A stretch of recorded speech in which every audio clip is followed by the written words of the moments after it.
plunger. That works so much better than it did before. Finally got our gasket kit. These nice new head gaskets. So we are going to put some adhesive on them and then install the heads. Pretty easy. My buddy Jake's manning the camera right now. Just want to put it on really, really light, just enough to get it to stick. Little bit of copper color. That's it. Ease it over the dowel pins. Oh no! Try not to screw up the gasket too bad. Alright, that one's on. We'll grab the head and plop it on really quick before the adhesive dries. It's really nice if these didn't weigh like 80 pounds.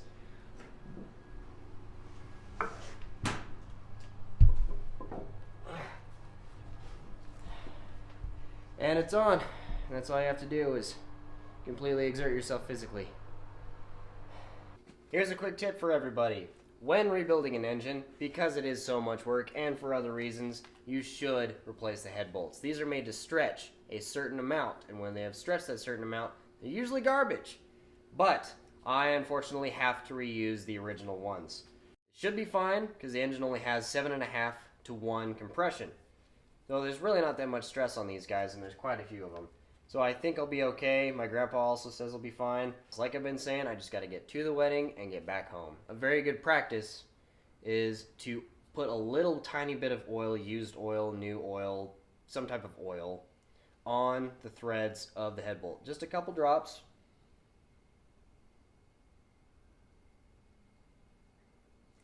That will keep it from sticking. You want to make sure that it goes all the way down and then actually torques to the foot-pounds it's supposed to be at.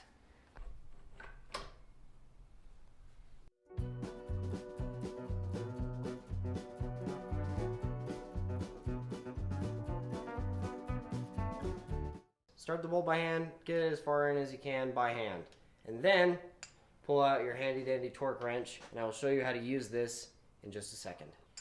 Start at 20 foot-pounds, get them all tightened. Go up to 40 foot-pounds, tighten them all. Go up to 60, tighten them all. Go to your final torque wrench, or your final torque setting, which for me is 80, and then you are done. You see the line right in the middle there?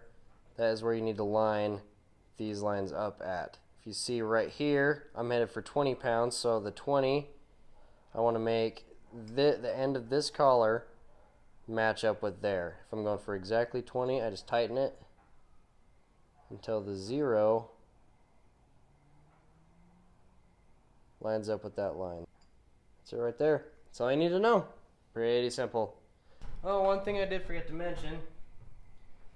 When you're trying to torque something, don't bounce it. Just don't try and pull on it to get the torque wrench to click. It'll be a nice smooth motion. So when you get there, it makes a nice little thud. You will not get your bolt torqued down to the correct torque if you're just sitting and bouncing on it.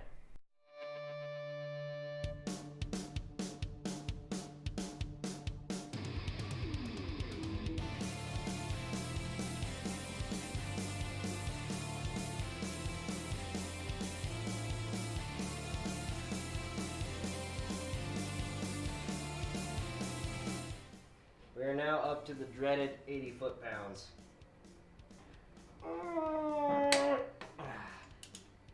Not that bad.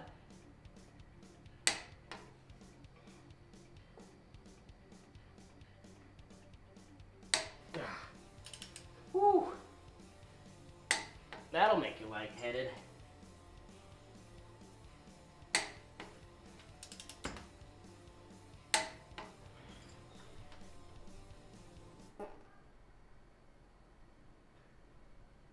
Whoops.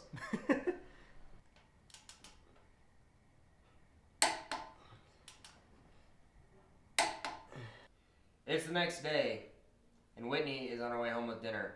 So I'm gonna slap this together really quick. So, cue time lapse.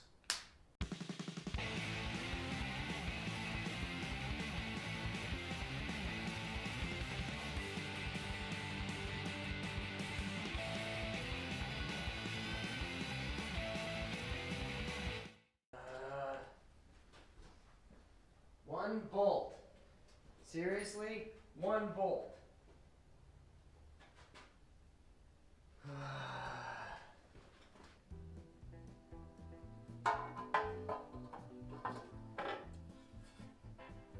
One potato.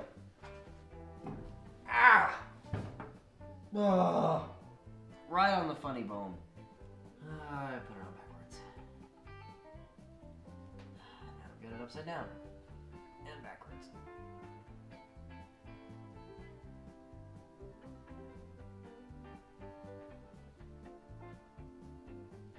What is going on? The other one was perfect. What was wrong? Leo? Don't you eat my pizza, Leo.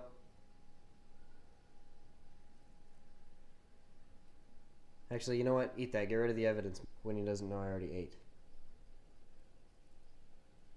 You better eat that fast, man. There we go.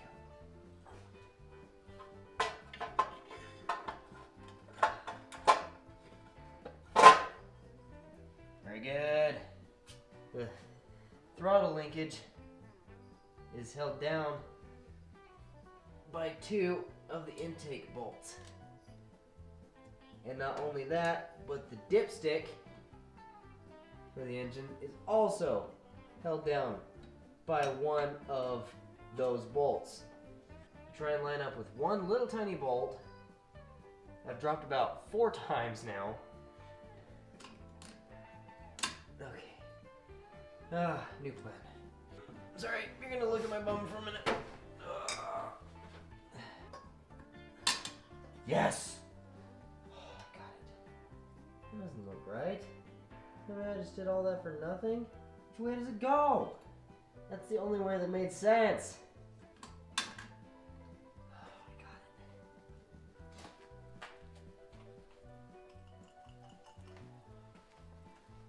Where'd you put my torque wrench? Found it. The only extension I have is this. This is ridiculous.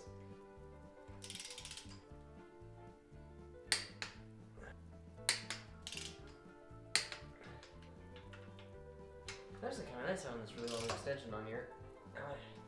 Do it all from one side. Whew. That is murder on the back though. The last bit for the night, because I do need to go inside. But oh, there she is.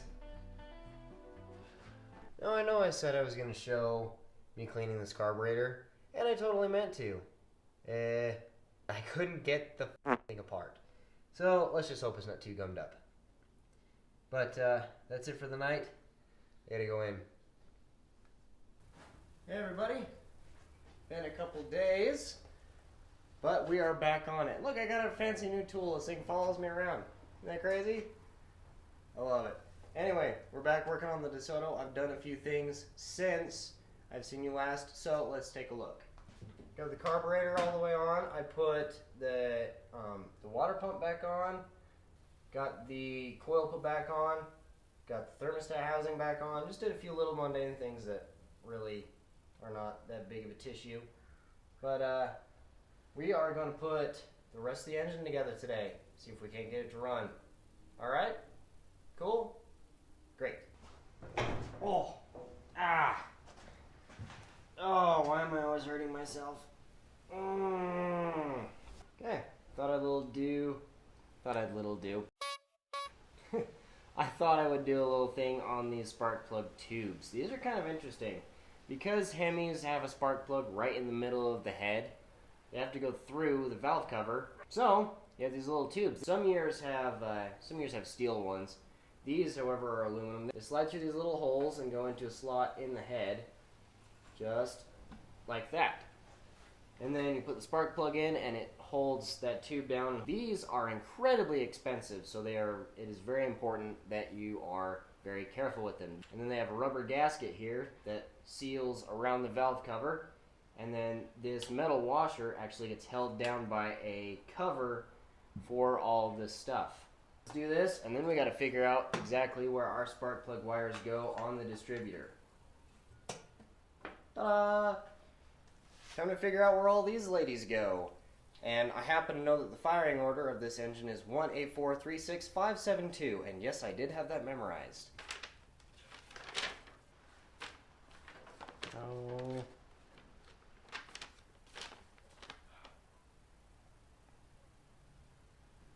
All these are labeled, so that means I just have to put them in the hole that corresponds with which wire.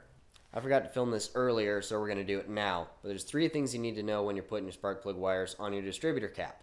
Here are those 3 things. 1, you need to know where your first cylinder post is. Mine is right there. It actually points towards the first cylinder, kind of, sort of. You also need to know which way the distributor rotates, the rotor inside rotates, and you need to know the firing order. So with that being said, what I did on mine is number 1's right here, so I started clockwise, 18436 and just put them in order, run the wires to the correct spark plug, and you are hunky-dory. Let's do the spark plugs. Always use a spark plug socket. With Hemis, it is super, super valuable having a long extension. You don't want to double them up because usually the extensions come apart before the spark plug socket comes off of the spark plug. And you don't want to tighten up too much. Tighten them up too much. It is really just better to snug it up, you know, make sure it's on there but not like cranked down on there.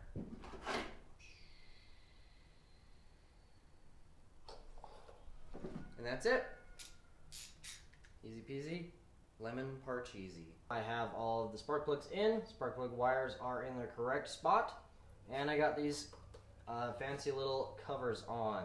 So now that that's all done, I'm going to attempt to find my gasket spray, that copper stuff, wherever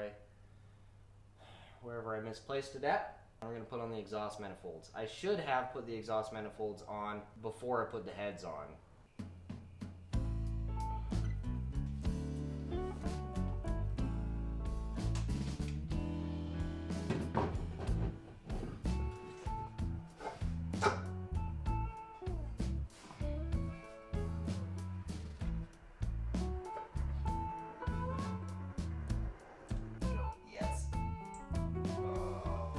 Oh, giant struggle.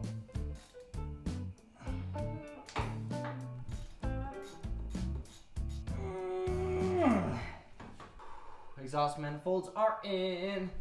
I think it's time to put the generator on, and then we'll slap the radiator in. Sweet!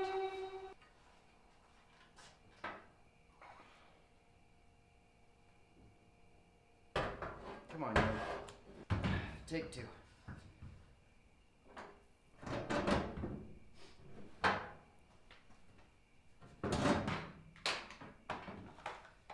All right. Radiator is in all the way.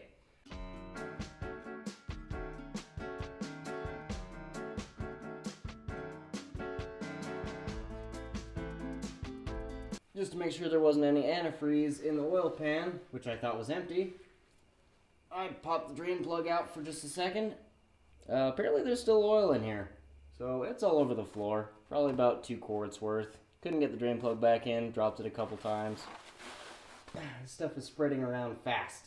Just a little update of how my night's going. Time to put some fluids in this old girl. I already have put... a bug just flew in my nose. Why? Why?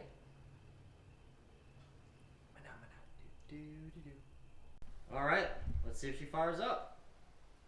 Fingers, toes crossed.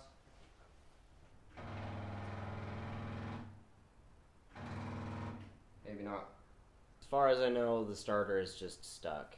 It's been a couple days. Starter motor's fine. It works really well, actually. The solenoid was not actuating. I pulled this guy all the way off, and this thing would not move. It was stuck.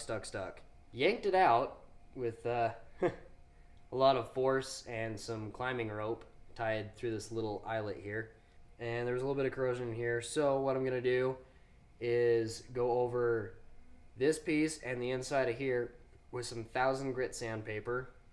Just get the corrosion off. And then we should be good to go.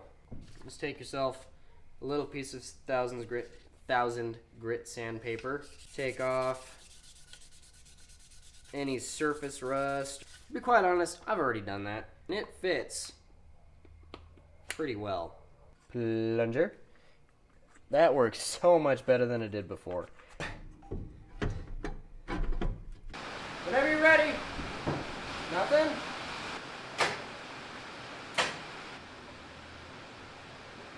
Are you kidding me?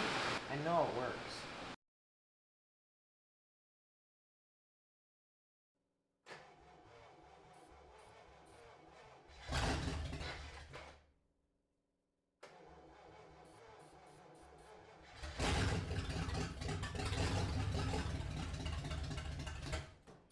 Oh, it runs!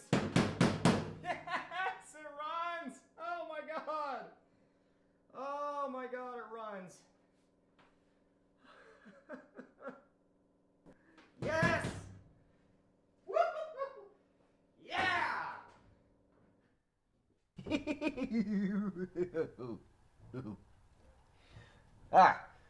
Well, thank you for watching. I really appreciate that you've made it this far into the video. So if you like what you saw, please give the video a thumbs up. It helps a lot more people see it. The more thumbs up it gets, the farther it reaches. And also, subscribe. I mean, why not?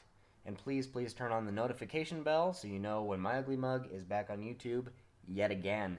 We'll see you in episode 4.